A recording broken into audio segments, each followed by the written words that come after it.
Ubushize hasohotse ibiganiro biganisha ku iterambere rya muntu, ariko uyu munsi turongera twibande ku kindi gice cy'urushako, ikiganiro kireba kandi gifasha cyane wa wundi uzi neza ko ari mu rushako ruri kumwangiza. Turavuga imyitwarire wahindura mu gihe uri mu rushako rubi. Ikaze rero ku rubuga uri uw'agaciro, aho utuza, ugahumeka, ukiga ndetse ukiha uburenganzira bwo kuba uwo uriwe. Ndabasuhuje aho muherereye ku isi, mwaramutse cyangwa mwiriwe bijyanye n'aho muri. Ndi Yvette Ingabe umwari, nkaba mbabona nk'ab'agaciro kuko muhishwemo iby'agaciro. Iyo urushako rubaye rubi, umuntu ntagomba guhita yihutira kuruvamo asaba za gatanya. Ndetse n'urushako rwangiza hari urwo udahita uvamo, ahubwo hari ibyo uba ugomba gusobanukirwa kuri wowe bwite, kuko nk'uko nabivuze mu kiganiro cyashize, urwo rushako ruba ari indorerwamo yawe bwite, kandi ku rundi ruhande hari imitekerereze n'imyitwarire uba ugomba kwiga ndetse no guhindura, kuko ikibazo ntikiba kiri kuri uwo mwashakanye wenyine ushobora kuba ubu ngubu ubona nk'ikibazo, ahubwo nawe uba ugifite. Wareba audio yasohotse mu minsi yashize yagufasha gusobanukirwa neza kuri uru rushako ibyo nifuza kuvuga. Yitwa urushako rwangiza, aho wumva uburyo uru rushako ari indorerwamo nziza yawe. Link nayishyize muri description y'iyi audio. Nakubwira rero nti wikwinuba, wikwiheba, wikwishinja, wikwijima. Bona ibintu mu buryo bwiza. Ubona ukuri iruhande, uwo wakunze yari umuntu nyawe mu gihe nyacyo, roho yawe yari imukeneye ngo ukure ndetse ngo ubashe kurushaho kwisobanukirwa. Ngiye kubisubiramo inshuro ya kabiri, ku buryo ubutaha nutangira kwinuba, kwiheba, kwishinja no kwijima, ubwonko bwawe buzakwibutsa aya magambo. Ndavuze nti uwo ubona ukuri iruhande, uwo wakunze yari umuntu nyawe mu gihe nyacyo, roho yawe yari imukeneye ngo ukure ndetse ngo ubashe kurushaho kwisobanukirwa. Nta kibi kirimo, ni byiza. Tudatinze rero, ndabashimiye mwe mwese turi kumwe, mwe bashya ndetse namwe mwasangije bagenzi banyu, kandi namwe mutarakora subscribe murisanga, kandi musangize na wa wundi w'agaciro kuri mwe, maze twese dutere imbere. Imwe mu myitwarire wahindura mu gihe uri mu rushako rubi. Icya mbere ni ugushaka ubufasha bwo hanze bukwigisha kwiga kwigirira icyizere kandi bukwigisha kwikunda. Icya kabiri ni ukugira amahame ndetse no kutayarengaho.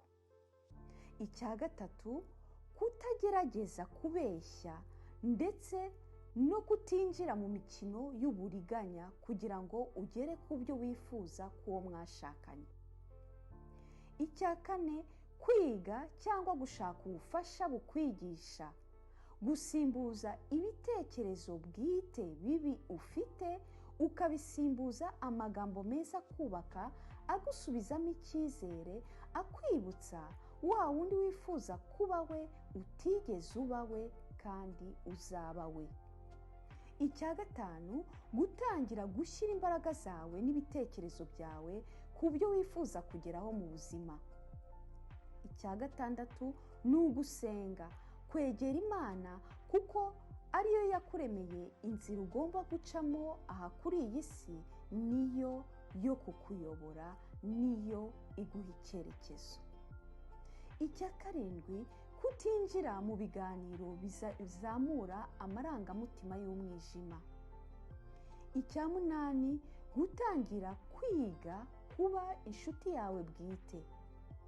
Icya cyenda, gutangira kwiga kuvuga oya nta bisobanuro birebire bijyana mu mpaka no mu ndwano, ahubwo urengera uburenganzira bwawe nta marangamutima arimo, kandi mu buryo budakomeretsa uwo mwashakanye, kandi mu mvugo ituje.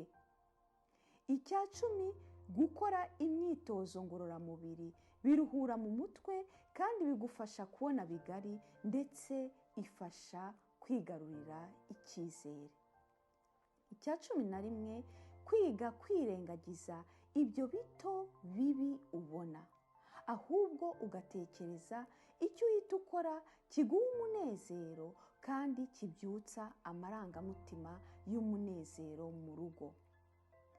Icya cumi na kabiri, kutavuga byinshi bikwerekeyeho, imishinga cyangwa ibyifuzo. Iyo urushako rugeze kuri uru rwego, ntuvuga imishinga cyangwa ibyifuzo byawe, kuko si byo bintu by'ingenzi by'ingirakamaro uru rushako ruba rukeneye, ahubwo ibi bishobora kukugiraho ingaruka. Icya cumi na gatatu, gushaka ubufasha bwo hanze bugufasha kubona neza ikibazo bwite ufite cyatumye ugira ayo mahitamo, kandi bukwigisha uko ugomba kwitwara muri urwo rushako. Icya cumi na kane, kwiga kuzana umunezero mu rugo, ariko ku rundi ruhande ugaha uwo mwashakanye umwanya we. Aha bishatse kuvuga kumuha espace, kumuha wa mwanya we akeneye wo gukora ibyo yifuza nawe gukora, utamuhora inyuma, utamuhora iruhande umubaza ibintu byinshi. Icya cumi na gatanu, kubaha ariko utabaye igikoresho cy'uwo mwashakanye, ukiha uburenganzira bwo kugumana agaciro kawe. Icya cumi na gatandatu, gutoranya uburyo bwagufasha kuruhura roho mu buzima bwawe bwa buri munsi, ukabona aho ushyira ayo marangamutima, ukagira umutuzo muri wowe kugira ngo uze kubasha kwakira izo mbaraga mbi ziturutse hanze, utaguye mu burakari cyangwa mu kwangizwa.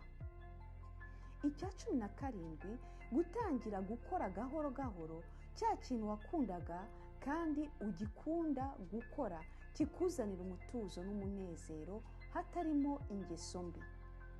Icya cumi n'umunani, gutangira kugendana n'abantu bagukunda kandi bakwakira ukuri. Icya cumi n'icyenda, kongera kwegera ba bandi bakureze cyangwa umuryango wawe, kuko kenshi na kenshi uru rushako rugeze aha rutuma benshi bisanga barashyize umuryango ku ruhande. Mbaye mbashimiye, muri ab'agaciro. Musangize iyi audio bagenzi banyu, ndabizi neza ko ibafasha cyangwa izabafasha. Mufite ibibari ku mutima mwifuza kuwusangiza kandi nimutegwe, mwanyoreza ubutumwa kuri 00 31 65 75 28 477. Subiremo 00 31 65 75 28 477. Kandi nanone, niba mufite ikibazo cyangwa ubufasha mukeneye ku byerekeye ibi tumaze kuvuga, urushako rwangiza cyangwa urushako rwamaze kuba rubi, nimutegwe, mwanyorereza ubutumwa nanone kuri iriya nimero maze kuvuga. Ikaze rero murisanga, ndetse mwiha uburenganzira bwo kwandika umunsi uko mubona ibi biganiro. Funguye amaboko yombi mbashe kubafata ibiganza, maze mwene mubashe kuba abo mugomba kuba bo, naho mu kiganiro gikurikira.